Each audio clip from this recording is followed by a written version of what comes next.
எல்லோருக்கும் வணக்கம். அவங்களுக்கே பிரச்சனையா அந்த பக்கம் போயிடாதீங்க அப்படின்ற மாதிரி பல புதிய முதலீட்டாளர்கள் நம்மளுடைய பங்கு சந்தைக்கு நவம்பர் மாசம் வந்தது குறைவாக இருக்கிறது அப்படின்ற மாதிரியான ஒரு தகவல் வெளிவந்திருக்கு. அதாவது நிறைய பேர் ஆல்ரெடி எக்ஸிஸ்டிங்காக இருக்கக்கூடிய கிளைண்ட்டுகளுடைய வருமானம் எங்கே வருமானம் குறையல, வருமானமே இல்லை அப்படின்ற நிலைமை தான்.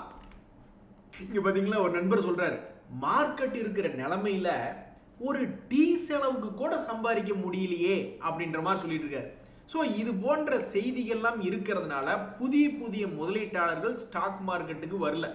பட் ஆக்சுவலாக என்ன ஒரு விஷயம்னா, ஒருவேளை தப்பி தவறி மார்க்கெட்டு திரும்புதுன்னு வச்சுங்களேன். ஏன்னா அடுத்த வாரத்தில் மிக முக்கியமான செய்திகள் என்னன்னா, மார்க்கெட்ல மற்ற பங்குகள் ரீபவுண்ட் ஆகுமா ஆகாதா அப்படின்ற கேள்வி இருக்கேனே. இந்த வருஷமே முடிய போகுது.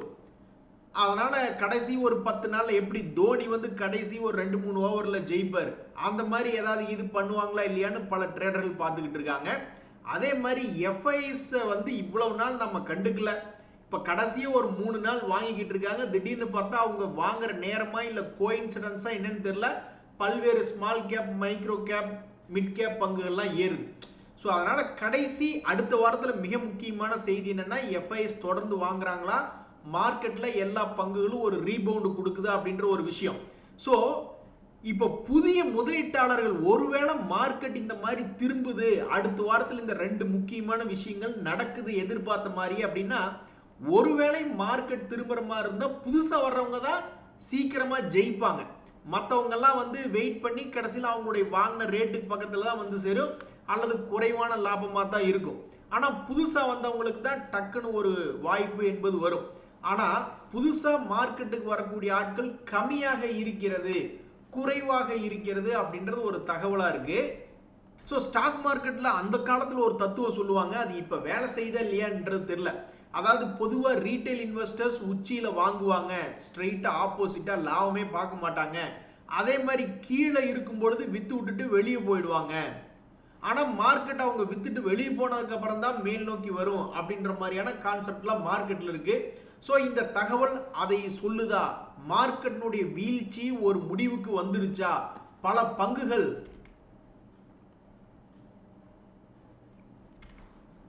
இப்படி 40-50% இறங்கி கிடக்கு.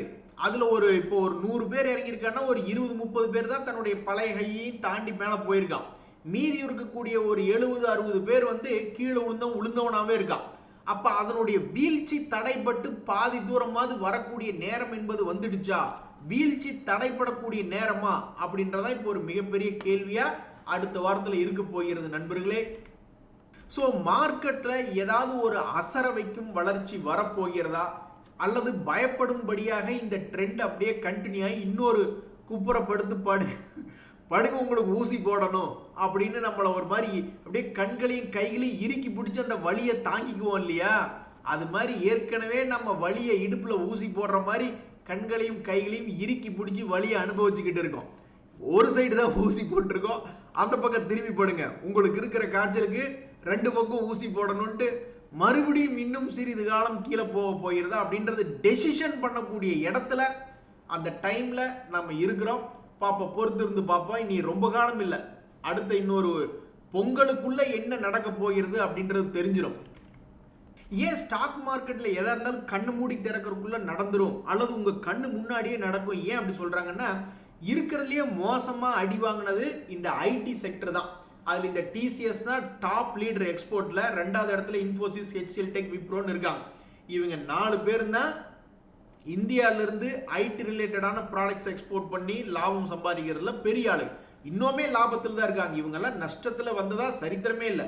நியூஸுக்கு வேணா கும்பா நியூஸுக்குலாம் வருது, அமெரிக்கால இருந்து ஆர்டர் கிடைக்கல, அமெரிக்கால ரெசெஷன், அதனால புது ப்ராடக்ட் புதுசா பட்ஜெட் எல்லாம் ஒதுக்கல, அதனால ஐடில பெருசா இருக்காது, ஏகப்பட்ட செய்திகள் வந்தாலுமே இதுவரைக்கும் லாஸ் பண்ணாத ஒரு செக்டரா இந்த ஐடி செக்டர்ல இருந்திருக்கக்கூடிய நிலைமையில இப்ப பாருங்க எதுவுமே திடீர்னு நடந்து. இந்த இன்ஃபோசிஸ் அப்படின்ற பங்கு இந்த வருஷத்துல மட்டும் லோ ரேட்ல இருந்து 30% ஏறி இருக்குன்னா உங்களால நம்ப முடியுதா? முடியாது. அது நம்ம மனசுல என்ன இருக்கும், ஐடி பங்குகள்லாம் கும்பா பாடிக்கிட்டு இருப்பானுங்க அப்படின்ற மாதிரி நம்ம நினைச்சுக்கிட்டு இருப்போம். அதுக்கு தகுந்த மாதிரி அவனுங்களும் அதே மாதிரி தான் கும்பா பாடிக்கிட்டு தான் இருந்தாங்க. திடீர்னு எடுத்து பார்த்தீங்கன்னா கடந்த 4-5 மாதங்கள்ல ஒரு 6 மாச கணக்கில் பார்க்கும்போது 20% 30% வரைக்கும் ஏறி இருக்கான். எல்லாமே கண்ணு முன்னாடி நடத்தி காமிச்சிருவாங்க. ஸோ 2026 ரொம்ப சுவாரஸ்யமான வருஷமா, 1.5 வருஷமா நம்மளுக்கு தீனி கிடைக்கல.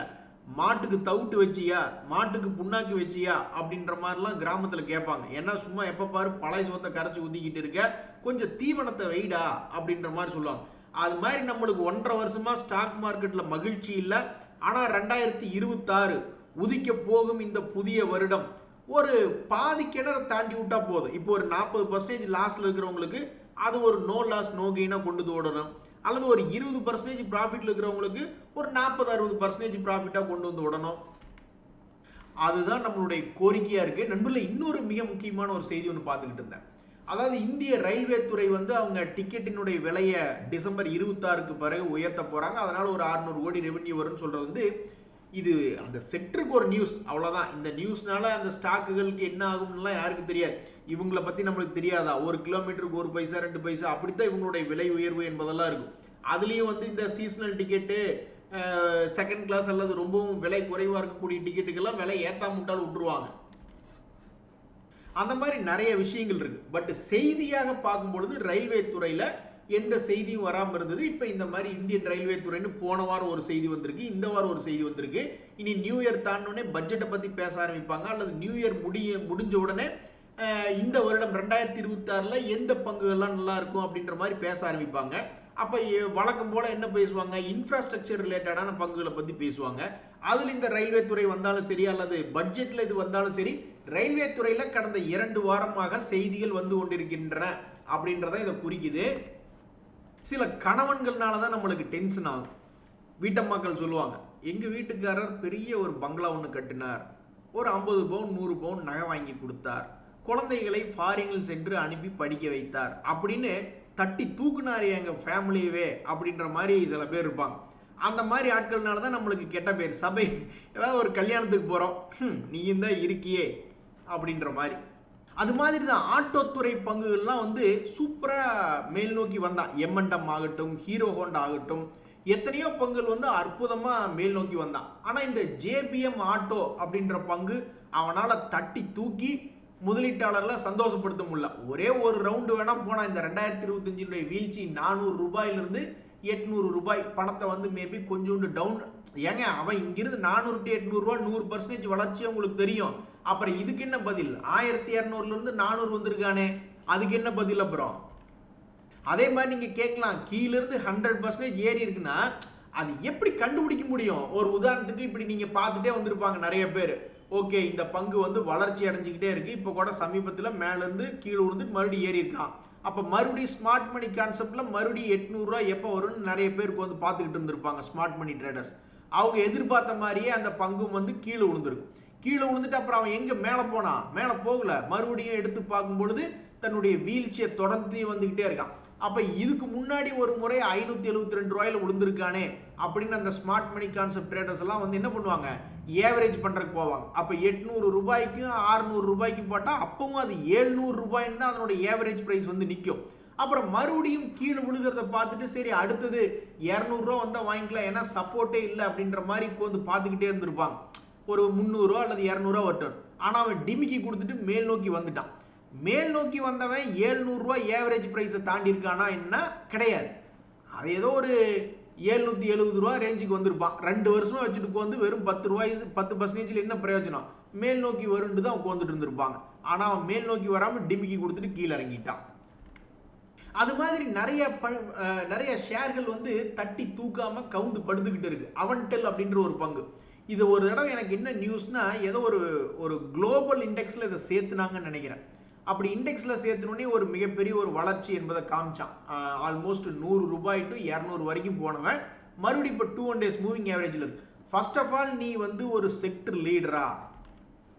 அவன்டெல், அவங்ககிட்ட நான் போய் சொல்லு, நான் அவங்ககிட்ட போய் நான் என்னத்தை சொல்றது அப்படின்ற மாதிரி பேர் அவன்டெல். ஆனால் அது வந்து என்ன செக்டரில் இருக்குது அப்படின்னு பார்த்தீங்கன்னா, இது ஒரு மல்டிபிள் செக்டரில் இருக்குது. முக்கியமாக டிஃபென்ஸ் அண்ட் ரேடார் டிஃபென்ஸ் செக்டரில் இருக்குது அப்படின்ற மாதிரி நீங்கள் எடுத்துக்கிட்டாலும் இதில் எவ்வளவு இவன் லாபம் பண்ணிக்கிட்டு இருக்கான் அப்படின்னு பார்த்தீங்கன்னா வெறும் 34 கோடி தான் இப்போ ட்ரெயிலிங் 12 months காட்டுது. இதுக்கு முன்னாடி 1 கோடி 2 கோடி 15 கோடின்னு இருந்தான்.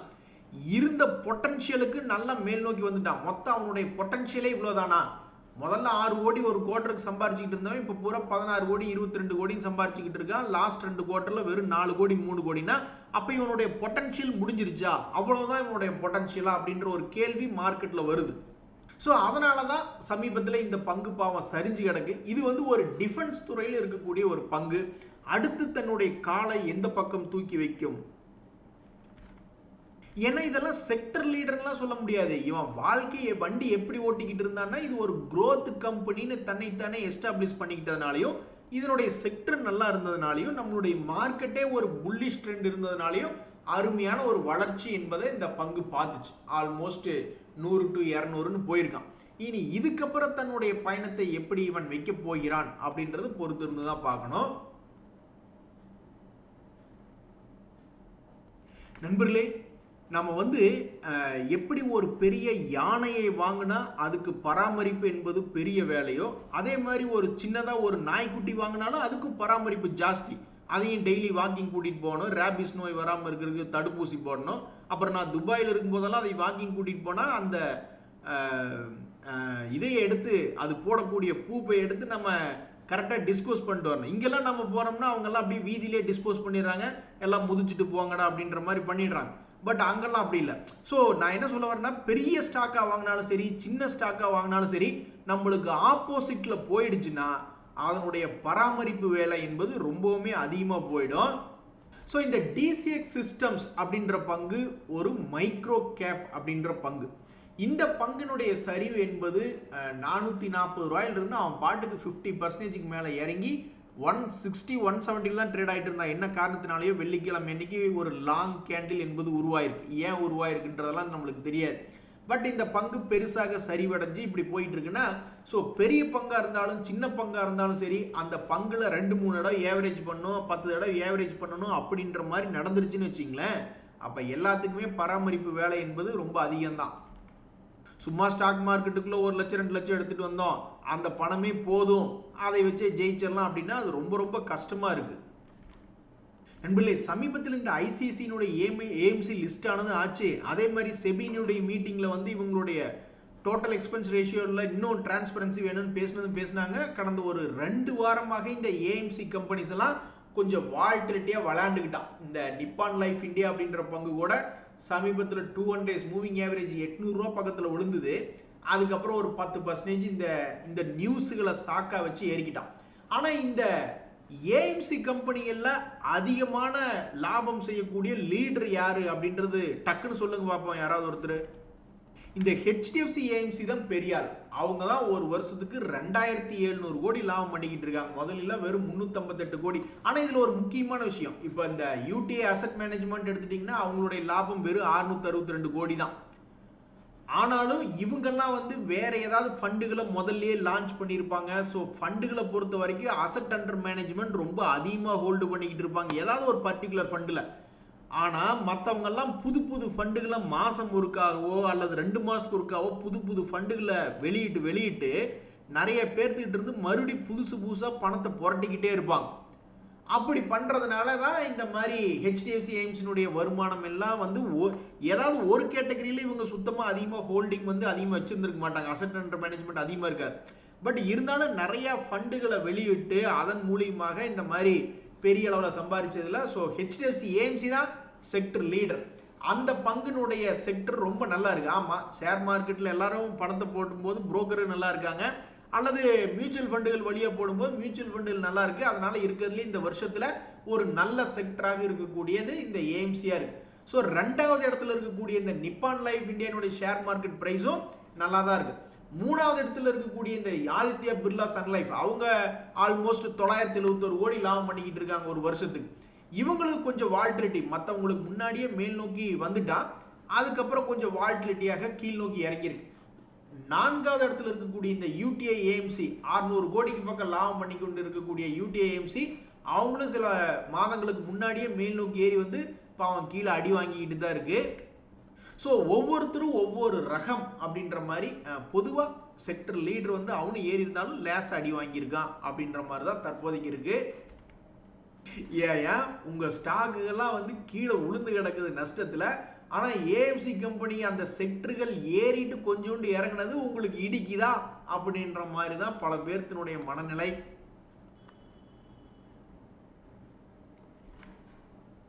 ஏய், நீங்க இந்த சின்ன குட்டீஸ் எல்லாம் யாருப்பா, எதுக்குப்பா இப்ப மைக்ரோ கேப் பங்குகள்லாம் சில திடீர்னு இப்படி மேல் நோக்கி ஏறி இருக்கு அப்படின்ற ஒரு கேள்வி இப்போதைக்கு வருது. ஏன்னா அந்த 3 நாளா எஃப்ஐஎஸ் பணத்தை போட்டிருக்காங்க, அதை வச்சுக்கிட்டு இது இவங்க ஏற்றி விட்டுருக்காங்களா மார்க்கெட்டில் என்னன்றது தெரில. எஃப்ஐஎஸ் ரொம்ப டேஞ்சரஸான ஆட்கள். மேல் நோக்கி 3 நாள் பணத்தை போட்டு அவன் 30 நாள் வித்தானே என்ன பண்ணுறது, அந்த மாதிரி பல பிரச்சனைகள் இருக்குது.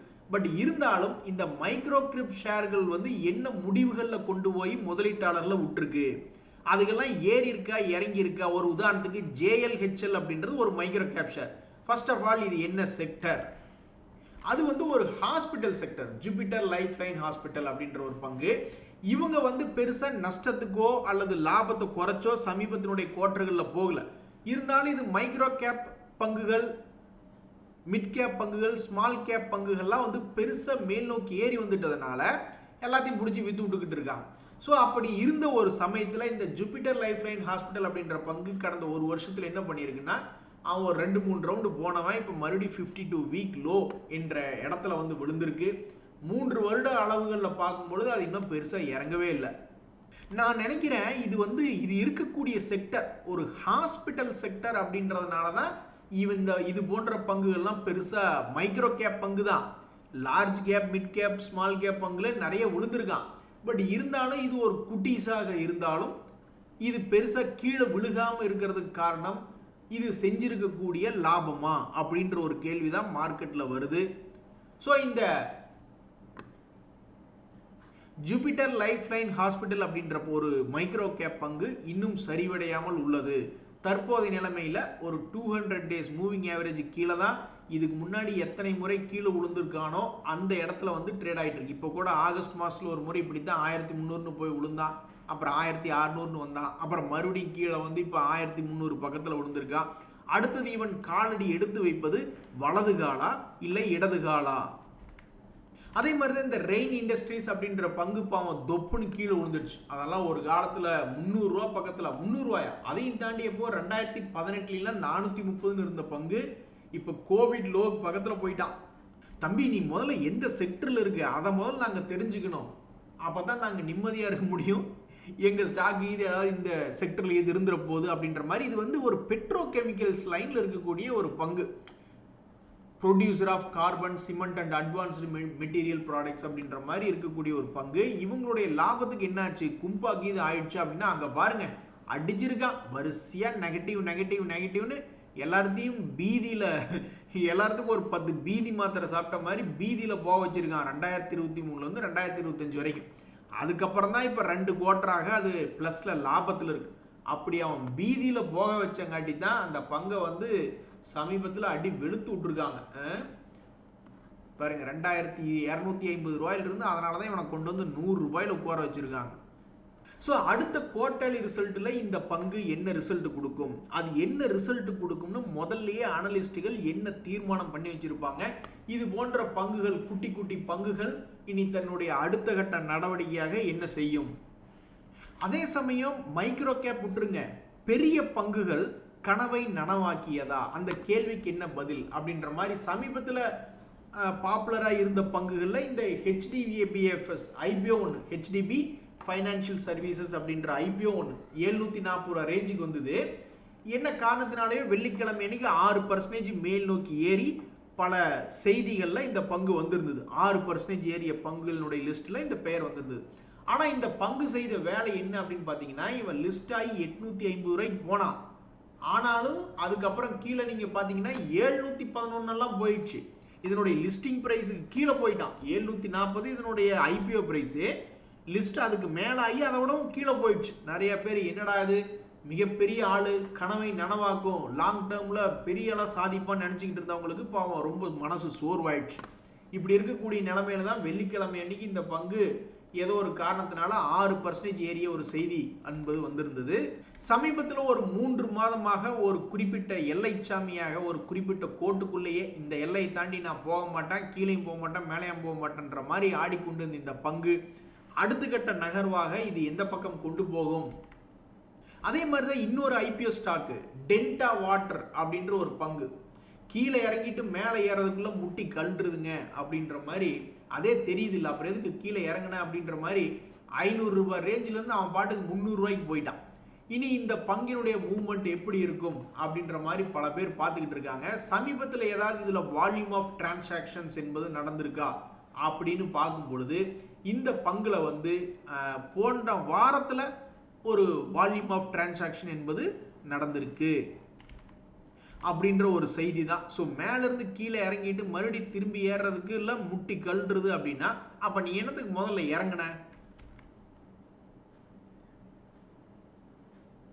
நண்பர்களே, உங்களுக்கு தெரியாதுல்ல, ஒரு கம்பெனி ஆரம்பிக்கக்கூடிய ப்ரொமோட்டர்கள் கம்பெனி ஆரம்பித்து ஐபிஓவில் விட்டு வெளியிட்டு பெரிய அளவில் கோடீஸ்வரன் ஆனதுக்கப்புறமும் தொடர்ந்து ஏதாவது வேலை செஞ்சு நம்மளை காப்பாற்றுவாங்களா அப்படின்னு தான் மற்ற ஷேர் ஹோல்டர்ஸ் பார்த்துக்கிட்டு இருப்பாங்க. இந்த அப்பல்லோ மைக்ரோ சிஸ்டம்ஸ்லாம் எனக்கு நல்ல ஞாபகம் இருக்குது.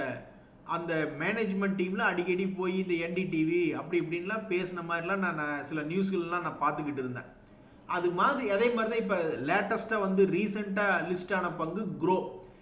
இது போன்ற பங்குகளில் எல்லா பங்குகளையுமே அந்த ப்ரமோட்டர்கள் நல்லபடியாக வேலை செஞ்சு நல்ல பெரிய அளவில் பெயர் புகழ் எல்லாமே சம்பாரித்து அந்த கம்பெனி இவர் கம்பெனி நல்லா நடத்துவாரே அப்படின்ற மாதிரி ஒரு பெயர் வாங்கினாங்கன்னா நம்மளுக்கு ரொம்ப ஈஸியாக இருக்கும்.